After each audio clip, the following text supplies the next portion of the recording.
Alright, so per request, today we're going to talk about government and world building for fantasy and sci-fi specifically.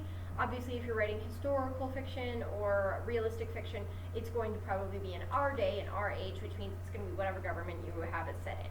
Whether it's Germany, Africa, America, whatever. As a result, it doesn't really apply in anything else aside from fantasy and sci-fi, but in fantasy and sci-fi it can be a big problem, especially if you're doing a dystopia or any sort of post-apocalyptic, or if you're just doing some sort of nobility class romance, if you're doing a fantasy romance and, you know, he's a noble but she cannot be with him because she's a peasant, that's going to affect your government, obviously.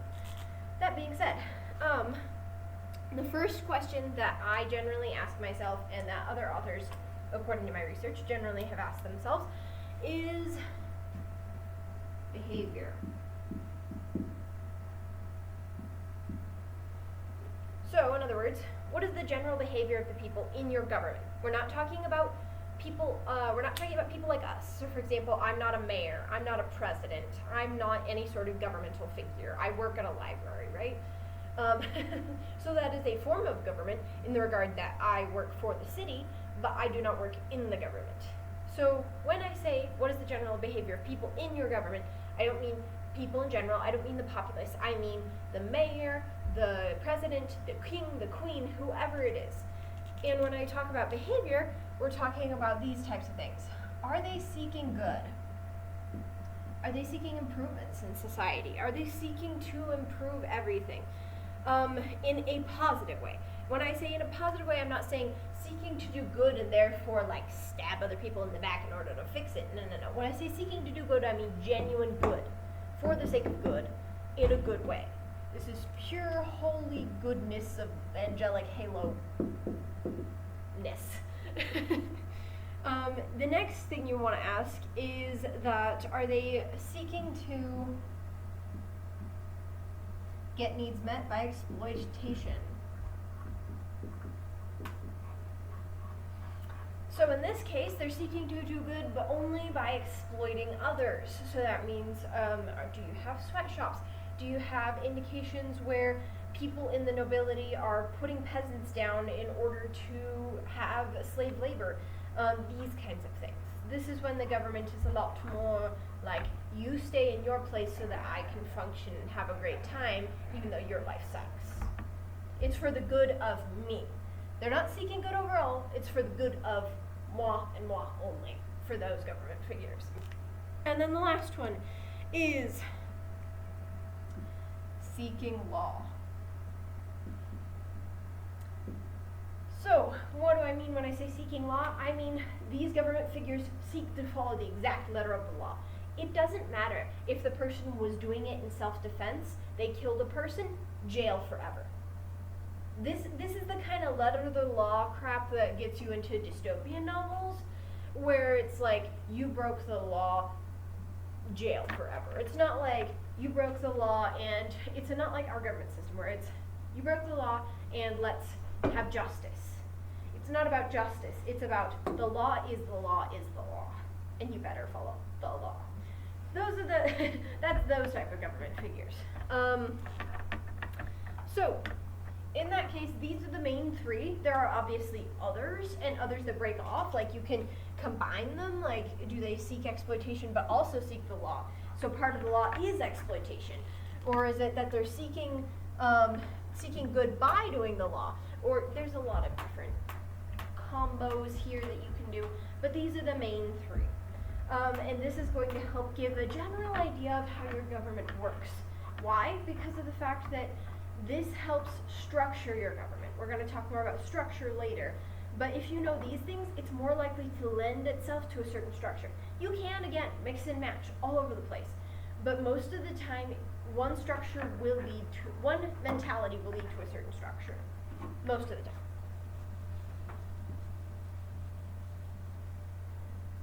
Alright. Okay. Next is hierarchy.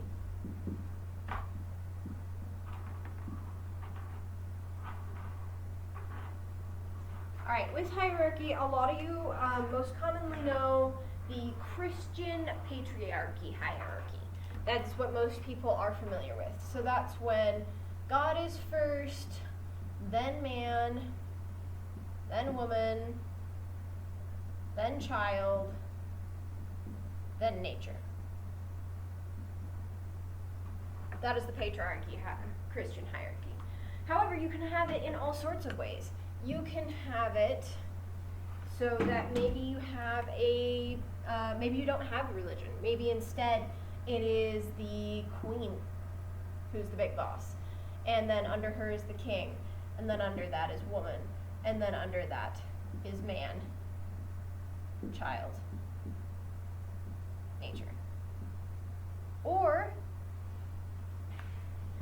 maybe your people believe in a more nature-based system, in which case people are not on top, in which case nature is the ultimate hierarchy.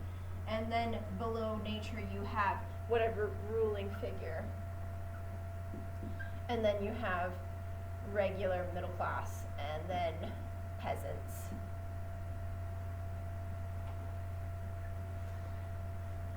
So, or you don't even have to have a hierarchy at all.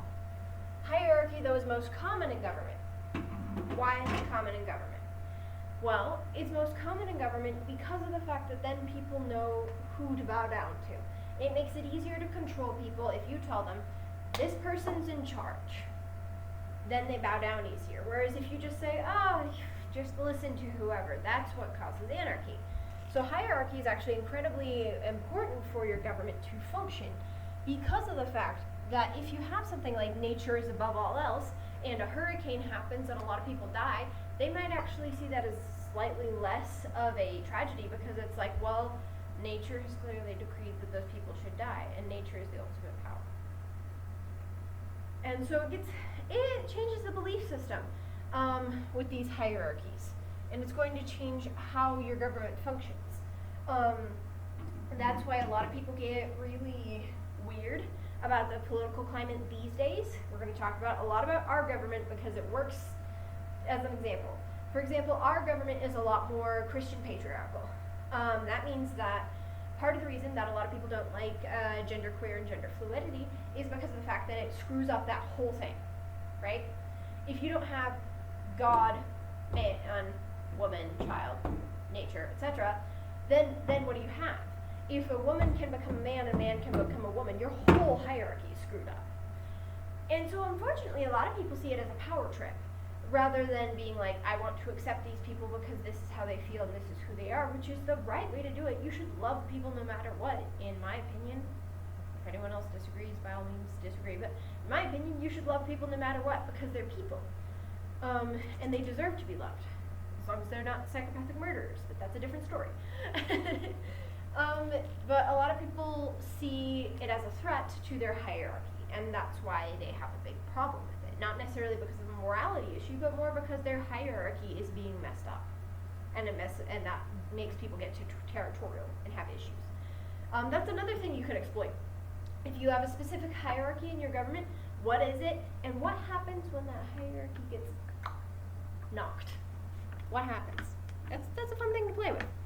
That being said, not fun in real life, but fun in your fantasy universe, because then you can do all sorts of crazy fun stuff with it. That being said, all right. Flaws or resources. This is again going to define your government. Is your government driven by internal flaws? In other words, they have an issue with how something is going, and so as a result, because of their greed, they're going to exploit the peasants.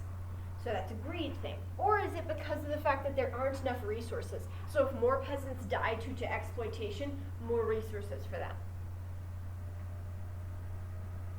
Those are two very different types of government systems. And again, it'll show the types of government that are most common. One second, opening the door. Please close that behind you. So with these government systems, flaws versus resources can be a fun one to dive into. Because if you have a resource-limited government-based system, it's going to change how things function. Versus if it's just normal flaws of humanity, that's going to change it as well. Is it because these people are flawed that government is having problems? Or is it because they have so few resources that they can't help but do bad things in order to try and fix it?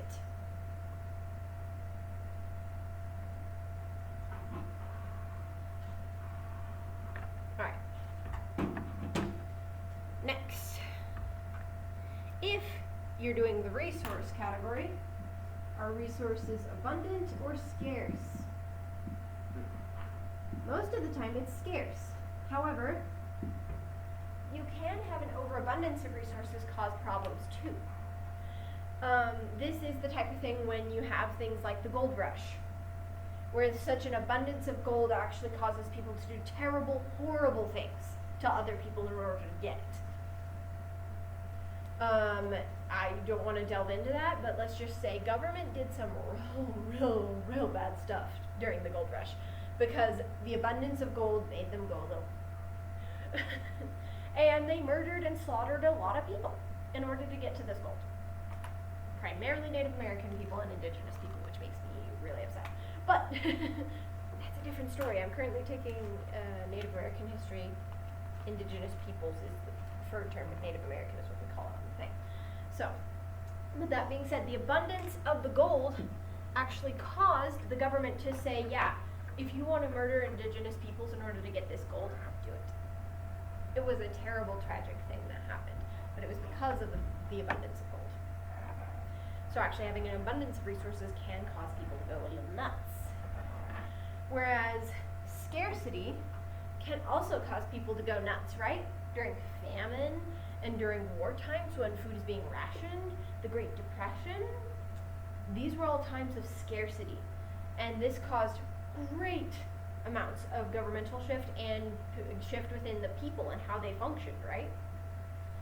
It was a crazy time. I mean, heck, even if you read recipes from the Depression time, half of the ingredients are all canned stuff because of the fact that it's cheaper, right?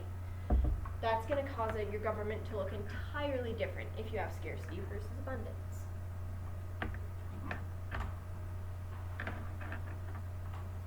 At the end, we're going to create our own governmental system, so be thinking. It can suck or it can be great, so don't worry about making it look bad. All right.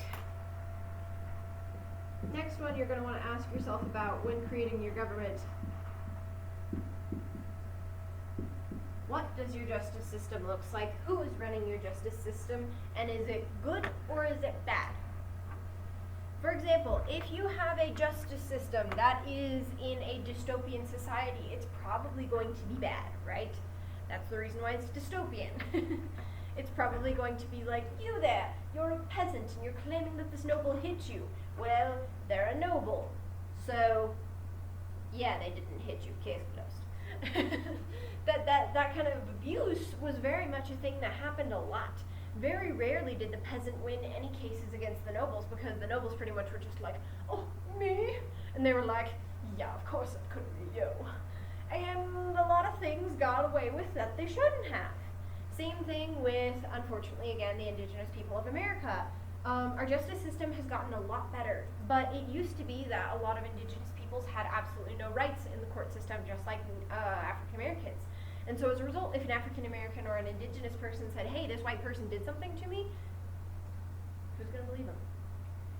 No one. For a great example of this is the Indian Removal Act. In America, I believe it was the Cherokees, actually won their case and right to keep their land, and the president just said, screw it, and overturned it and forced them out. So, how does your justice system work? Does it suck, or is it pretty dang good? Are there some prejudices that cause problems in your justice system? For example, our justice system, generally pretty good, but our prejudices of our past made it so that it wasn't so great. So is it that your justice system works and just has some prejudices that are problematic throughout your society? Or is it that your justice system doesn't work at all and it's just there as a facade? These are things to think about. Sorry, this lesson is a little dark, but you asked for the government lesson, so I'm trying. I'm being a little hyper-realistic, but it's because it's necessary.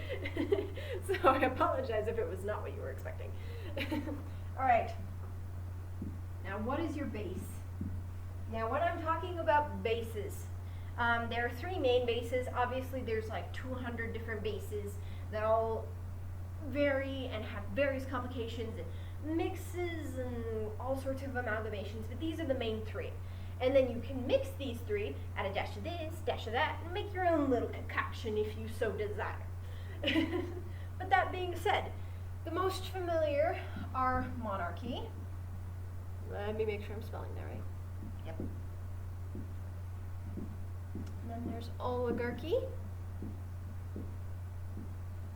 and democracy. And then, of course, and then there's republic. Now, the reason republic is kind of under democracy is because republic is kind of a mixture of democracy and oligarchy in most people's opinions. So technically there's four, but republic is kind of one of those like wibbly wobbly middle grounds. That being said, I'm going to now define these all for you, and then think about, with your fantasy or sci-fi government system, which fits best. And if none of them fit the best, maybe try mixing a couple. For example, that's how the republic came to be. You have a bunch of people who are democratic. We vote, right? But our vote ultimately doesn't mean a ton in the electoral college, right? We all vote, and there's a majority vote, but then if our electoral college leaders, we all vote, and then we tell our electoral college leader, vote for this person, and then those electoral college leaders are then divided up, and then that's divided up, and then, so it kind of makes this little branches of tree down to the roots, and then ultimately someone gets elected, right? So it's democracy, but it's not true democracy. True democracy would be we all throw in a rock with a black or white color and black or white wins. That was how it was in Greece. In Greece, they literally had black and white stones, and they would just all get together, throw a black or white stone in, and black would represent one thing and white would represent the other, and then majority vote ruled. But, as is obvious, there are some problems with this. And democracy is great. Not saying democracy is bad. I'm glad we have the right to vote. But there's a reason they have the electoral college, and the reason they divided everything up is because, and made it a republic, is because with democracy, you have the problem of if everyone gets kinda feeding frenzy crazy, you could have someone make a really bad decision. For example, anyone heard of any of the riots that happened during 2020? That's basically where half the people didn't even know what they were rioting for, because of that kind of mass madness where half the people were like, we're rioting against this. The other people were like, I don't know why you're rioting, but I'm angry now. That's the problem here. If you've got a whole bunch of people who are just like, I don't know, I'm angry against this person, and it's not even true, then what? So, with that being said, that's why republic is so great, because with republic, now not all republics have democracy. Let's just caveat that right there with little asterisks. Most republics are like Rome, in which case there was no democracy. It was just, there are leaders that get voted in by the electoral college and the democracy of the electoral college. So we have a mix of republic and democracy, technically. That being said, it is seen more as a republic now because the original republic kind of sucked. It was pretty much just the nobles going, I think he'd make a great leader. Well, I think he sucks. That's not helpful.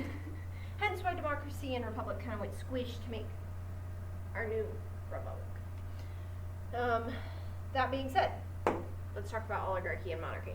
Now, monarchy, most of you probably already know, is the power of the single individual, generally appointed by some sort of god, whether it's the god pharaoh whether it's the pharaohs being pronounced by the sun god, or the old English kings and queens being pronounced by, the Christian god.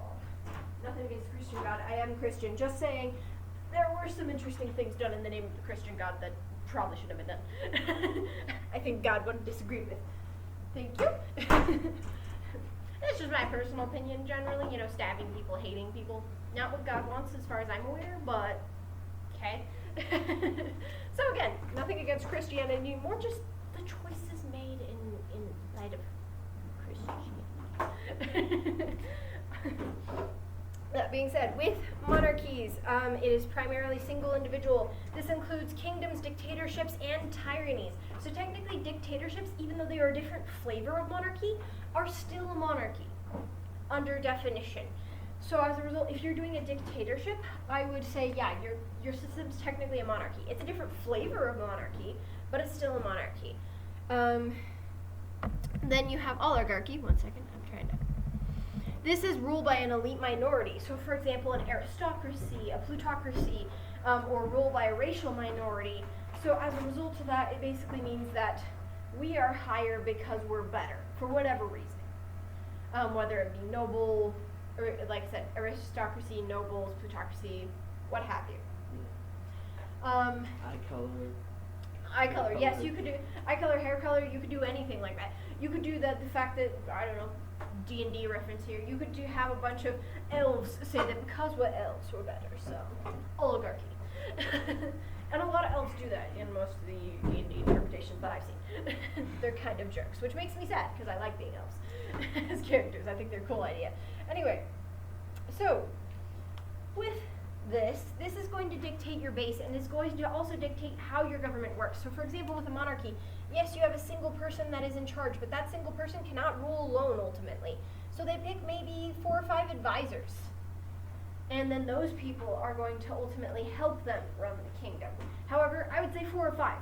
Do not do more than 4 or 5. Why? Because typically, the one thing about a monarchy is you are terrified of a coup. You're terrified of being overthrown. So the idea that you can trust thousands of people, zippo. No, you don't want that. As a result, I would say if you're doing a monarchy, make sure you stick to 4 or 5. That's because those are people they trust, and if they don't trust them, they'll immediately figure it out and execute them. they'll fix the problem. So, if you're doing a monarchy, I would recommend that. With oligarchy, I would recommend having it be a distinct trait. Whether it's wealth, or an eye color, or a hair color, or heck, if it's I live longer than you, like elves. It has to be a distinguishing trait that is easy to track. It can't be something, or if it's not easy to track, you gotta make sure that it becomes easy to track. So for example, if it's a specific dormant genetic gene or something like that, like if you wanted to do an oligarchy with a specific dormant genetic, then I would probably say make sure that you establish that genetics are easy to track nowadays. Like you just prick your finger and it's like, boom, we have your whole genome lined up. The reason why is because if it's not easy to track, then how is anyone supposed to know who's in charge? That's part of the reason why a lot of oligarchies go based on wealth, because wealth is very easy to distinguish who has wealth and who doesn't. Because you have a horse-drawn carriage while they get to walk for 5 miles. So it's easier to tell who's here. Alright, and then of course you have democracy. Like I said, problems with democracy, but could you do it for your basis system? Yes.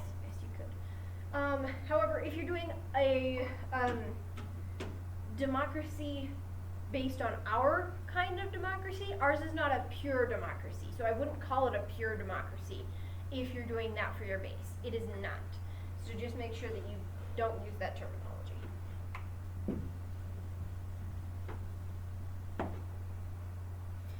Alright. Next thing we're going to go into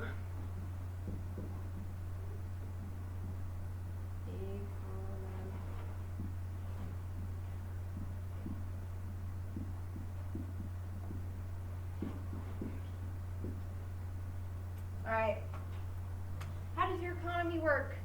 And is there a class/caste system?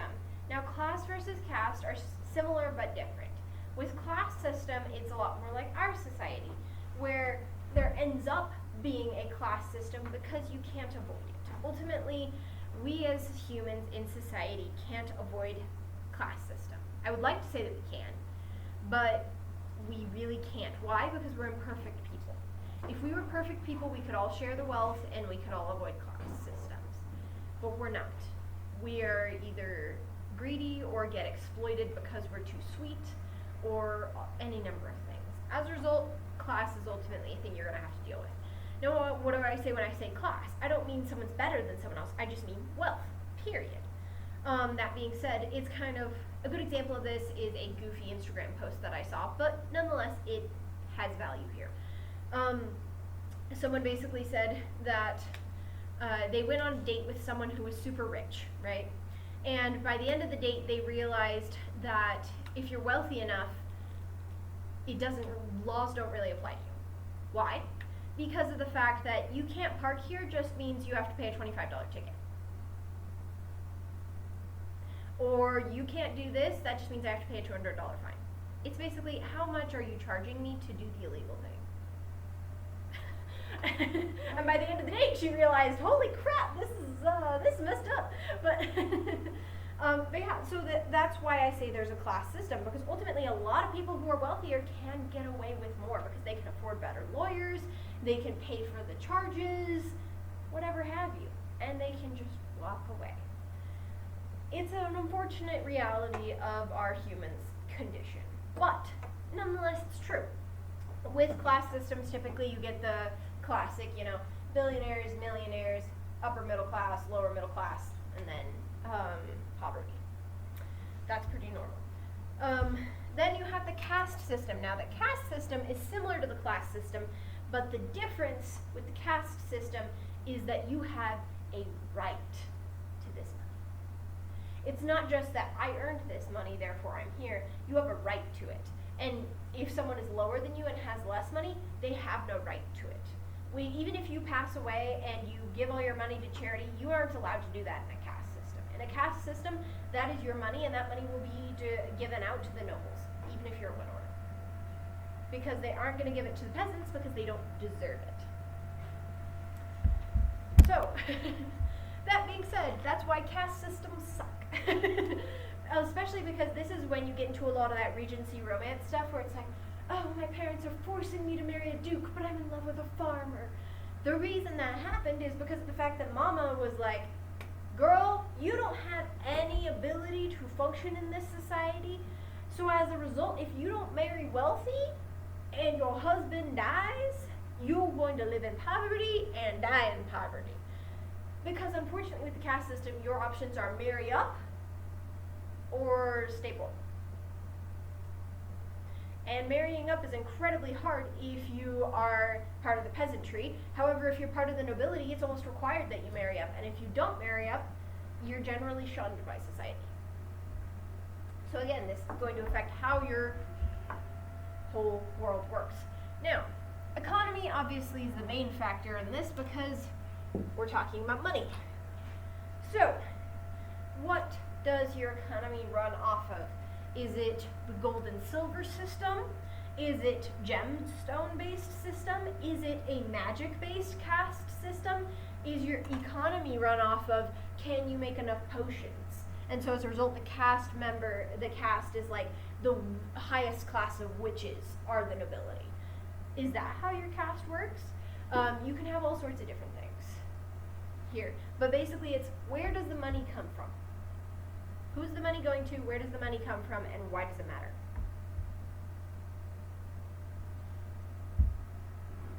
All right. Okay. Last one.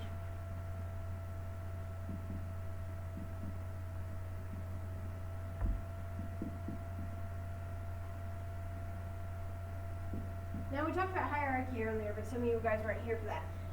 The basics of a hierarchy are that, you obviously have X person and the next person's in charge of this person and so on and so forth.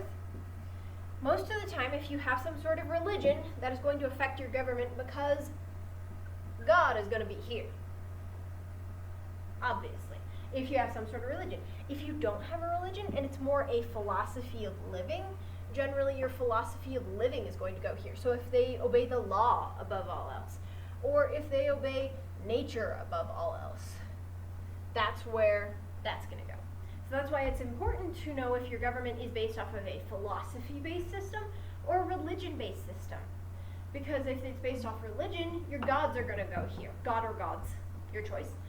And if that's the case, you got to make sure that if you're doing multiple gods, you have them all written down, you know who's what and who's anathema to what. Anathema is basically to be against. So in other words, anathema, oh, I think I pronounced it wrong the first time. Anathema, for example, if there was a god that was the god of nature, he would probably be anathema to pollution, right? And so anyone who was polluting the city would be considered against that god. Same thing with this type, whereas if there's no religion and it's just nature is the ultimate of your philosophy and you start destroying nature, people are probably going to look down at you and think that you're a terrible person if nature is what you guys believe in. Does that make sense? So, you can have it so that your society either has no religion or that they have, or that their philosophy is based on religion. But either way, they're going to have some sort of philosophy. Even people who don't believe in religion believe in something. Who's to say what it is? That's up to you, but generally they believe in something. Alright. That being said, that is the end of all the things. However, because I wanted to have some fun, we had some fun building our own creature last time. This time I thought it would be fun to build our own government. Now, you can build as sucky a government as you want, or a fantastic government as you want. It's your choice. We can build the, now that being said though, we can't build a utopia. Why? Because people are flawed. There has to be some sort of flaws in this government system. Wish we could build the first perfect government and just be like, government, adopt it. But people have issues. Therefore, there will never be perfection in any government. Alright, so, if you want, we can work on yours as well afterwards, but I would like to do one with the group first. Okay. So the first thing that we talked about was what is the general behavior of people in the government. Now in government positions, we're not talking about us, we're talking about government positions like president, mayor, etc. Are they seeking to do good? They're seeking to exploit everyone. Or are they seeking to exploit everyone? Or are they seeking to follow the law? Okay, where it looks like it sounds like exploitation. Am I spelling that right? I think so. I always get like stage fright when I get up here, and then I immediately forgot how to spell everything. Alright, so they're seeking to exploit people for their own gain. So probably going to have either a caste system or a really screwed up class system. Really screwed up class system. Okay. Screwed class. Messed up. Alright, we'll figure that out when we get there. What is the government's hierarchy? So, what's at the top? Are there gender roles in this society? If so, where do the gender roles fit here? Who's on the bottom, who's on the top? The bottom is everybody. The top is nobody. Unfortunately, that's not really how that works. With The top hierarchy, is you air. generally have to divide it up. Huh? Air. Air. Okay, so they believe in air above all else. So it's a philosophy-based system then. Or is it a god of air? Just air. Just air. In that case, it's philosophy.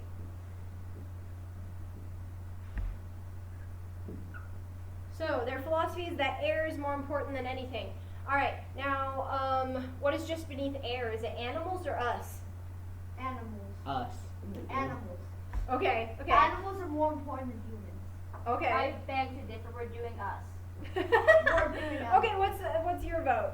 Animals or us? Because we have it divided. Okay. Now we have a problem. What's extra divided? No, not necessarily. Because he wanted Okay. animals and we wanted. Us. Oh, okay. I misinterpreted that. Got it. Okay, we'll do us. In that case, is there a gender-based system? Yes. Do we want to have it be men on top, women on top, or do we want to have it be Children on just top. be Yes, children on top? Children on top. Children on Children top. on top. Interesting. Okay. All right, and then what's below children? Animals. Then animals. Ooh. Animals. We have some interesting feeling about adults here, don't we? Should I be concerned? All right, and then where do the adults fit in? And are men above females or females above Teenagers men? and then adults. Teenagers and then adults. So there's no gender base. It's all age. Yes. Okay. Yeah. The older you get, the worse you are. Wow, this is some serious ageism, guys. I'm Yeah, concerned. it's backwards age. It's back. No, I don't think that's backwards ageism. That is ageism. All right. So, in this society, they believe that air is the most important. All right. Okay. So with our hierarchy, Is this, are government leaders driven by their internal flaws or by lack of resources? Lack of Toys. resources because What you're if there's no children. air? That was not an option. What if there's no air? So lack of resources then. Okay. But they're children, and they're in charge. Hang on. This is starting to sound like the government built by the 1/8.5 president or whatever on Gravity Falls. He had babies running the government. It was an interesting episode of Gravity Falls. If you've never seen Gravity Falls, I recommend you watch it. It's hilarious. That being said, all right, lack of resources. In that case, then it already solves the other one, so things are scarce. Okay. What is the base for our system? Monarchy, oligarchy, democracy, or our Oligarchy. version of democracy? Oligarchy? Okay. And how is this oligarchy working? Is it just The bigger straight your up feet are. bigger your feet are? Or are we just doing age? Are we just Age. doing Age. age? The more toys you have. More toys you have. Because adults, they don't have toys. They have like computers. But they have to buy the toys for you if you're too small enough. Which is why I think age might be easier. Yeah, age. Yeah, okay, age. Alright. Okay. So oligarchy with children being on top. Your children are most important. That You will reminds give me up of the everything for your children or else. Alright, okay. It's the Creo air. Alright, next is so we already decided that our class is real heckin' screwed up. So that being And said, we made it more screwed up. yeah, we made it more screwed up. Okay, so, that being said, and we've already decided religion or philosophy. So with our economy, what is our economy based off of? What are we buying and selling? Toys. No, that's cliche and stupid. Toys. It's cliche and stupid. Well, if you can come up with a better idea, Well, if you we can't, see. we're going with toys. Air could be sticks. Sticks. Why not? Air itself. In that case, we're just recreating the shoot, Lorax. I think we've officially defined the Lorax. We've made the Lorax. Ooh, it could be this like specific type of flower. Ooh, that makes more air Or or how many something like butterflies that. you've caught. Ooh, or butterflies. Okay. No. Anyone else agree? Or animal poop. Out on the road because No, you because water. that's stupid. Well, to be fair, it would actually harm the whole air thing. So less Yeah. about stupidity and more about the fact that it's anathema to what you're creating on the other side. Wait, Yes. wait, crayons. I do like the flower idea. Okay, Crayon. we'll go with the flower idea. Ah. All right, we had 2 votes for the flower idea. So our economy is based off of flowers. Oh boy. This is going to be one gorgeously messed up society. Everyone's going to have like beautiful, abundant flowers in their No, yard. the children and then are. they'll The die. adults are gonna be. Yeah, and beautiful, abundant flowers in their yard, and the children are like, "Mama, get me popcorn." And they're like, "Yes, child." And they go get the popcorn. That's all the from. So, I'm seeing some problems here. I'm seeing some problems here, but that's with every government. So We need to make the worst government possible. I think we have. No, So all we have- need to do is have to make sure flowers. there's nothing It's above gorgeous child. though. If you walked in here, you'd be like flowers everywhere. It'd be like smell amazing and beautiful so long as you don't have allergies. We should just erase air and then child is above all. Oh man, I think below adults are people with allergies. If your system is based off of flowers, people with allergies are at the bottom. People with allergies are. All right, so this is very interesting. We just need to erase air and then the philosophy is children. The philosophy is children. The younger you are, the better you are. Oh gosh, this sounds scary. And there's not enough children in this world. Oh gosh. We're slowly going to a very dark place. Alright. So, thank you for creating this beautifully terrifying government with me. I appreciate it. But see, this is how easy it is to create a government system. Like, yes, it's not complicated. You can add more complicating factors like who is the leader of this system? Why are they the leader of this system? You can add things like that, absolutely. But ultimately, this is the basics. If someone is not in the government, in your story, Also the you class. don't really need to know the rest The of class this. system is the less teeth you have. The less teeth you have. Unless you're older than 5. Unless you're older than 20. No, unless you're older than 20 or something. So you regain power if you lose all your teeth? No, you don't. If you're older than 20. If you're older than 20, so in other words, people are just going koosh to gain more power, knocking out all their teeth. No, if you're older than. Once you have all your teeth. Once you have their teeth. Okay, that helps because I was like, if a 20-year-old just wanted to be a power again all day, fixed. I have power again. All right, so. That was demented. It was, but hey, that's why government systems can be crazy. It was fun, exactly. It's actually fun to build government systems if you can just let go of all the crazy specificities of it and just do broad genres. Now again, you have to go into specificities if you're like doing it from the perspective of a king in a court. Yes.